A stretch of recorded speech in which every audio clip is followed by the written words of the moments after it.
सूरत उल अनफाल कुरान मजीद की एक मदनी सूरत है जिसमें 75 आयात और 10 रुकू है।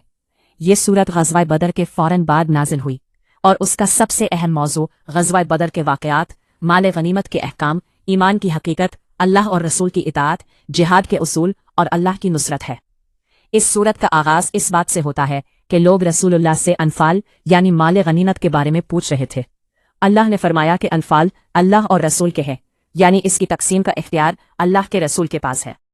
इसी सिलसिले में आयत नंबर 41 में खुम्स का हुक्म आया कि गनीमत का 5वां हिस्सा अल्लाह, रसूल, रिश्तेदारों, यतीमों, मिस्कीनों और मुसाफिरों के लिए है और बाकी 4 हिस्से इन लोगों में तकसीम होंगे जो लड़ाई में शरीक थे।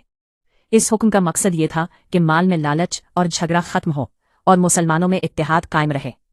इसके बाद अल्लाह ने हकीकी मोमिनों की सफ़ात बयान की, वो लोग जिनके दिल अल्लाह के जिक्र से कांप उठते हैं। जब अल्लाह की आयात सुनते हैं तो उनका ईमान बढ़ जाता है, अल्लाह पर भरोसा करते हैं, नमाज कायम करते हैं और जो कुछ अल्लाह ने दिया उसमें से खर्च भी करते हैं। इस सूरत में ग़ज़वा बदर का पूरा वाक़या तफसील से आया है। अल्लाह ने बताया कि रसूलुल्लाह को मदीना से निकलने का हुक्म दिया गया था और मुसलमानों के अंदर इब्तिदाई इख्तिलाफ भी था, मगर अल्लाह ने उन्हें मुत्तहिद किया। दुश्मन की तादाद ज्यादा थी, सामान कम था, मगर अल्लाह ने फरिश्तों की मदद भेजी और ख्वाब में दिखाया कि दुश्मन कम है ताकि मुसलमानों के दिल मुतमईन हो। जंग के दौरान जब रसूलुल्लाह ने मुट्ठी भर कंकरियां फेंकी तो अल्लाह ने फरमाया कि तुमने नहीं मारी बल्कि अल्लाह ने मारी, यानी असल फतह अल्लाह की तरफ से थी। अल्लाह ने बार बार ताकीद की कि अल्लाह और उसके रसूल की बात मानो, ना मानने वालों को सख्त अजाब का सामना करना पड़ेगा। आपस में इख्तिलाफ ना करो वरना कमजोर हो जाओगे और दुश्मन तुम पर गालिब आ जाएगा।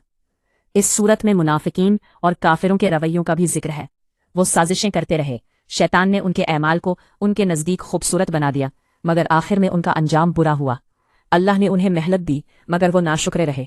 जिहाद के लिए तैयारी का हुक्म भी आया कि दुश्मनों के मुकाबले में ताकत और घोड़े तैयार रखो ताकि दुश्मन डरे और अगर वो अमन की आकिश करेंगे तरफ माइल हो तो तुम भी माइल हो जाओ।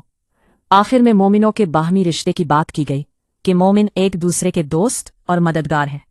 हिजरत करने वालों और अंसार का भाईचारा कायम किया गया और ये बताया गया कि हकीकी रिश्ता ईमान का रिश्ता है। इस सूरत से सबसे बड़ा सबक ये मिलता है कि फतह अल्लाह के हाथ में है। इंसान को मेहनत और तकवा से काम लेना है। माल में लालच ना करो, इत्तेहाद कायम रखो, अल्लाह और रसूल की इताअत करो और जब अल्लाह की राह में खुलूस से लड़ोगे तो अल्लाह की मदद तुम्हारे साथ होगी।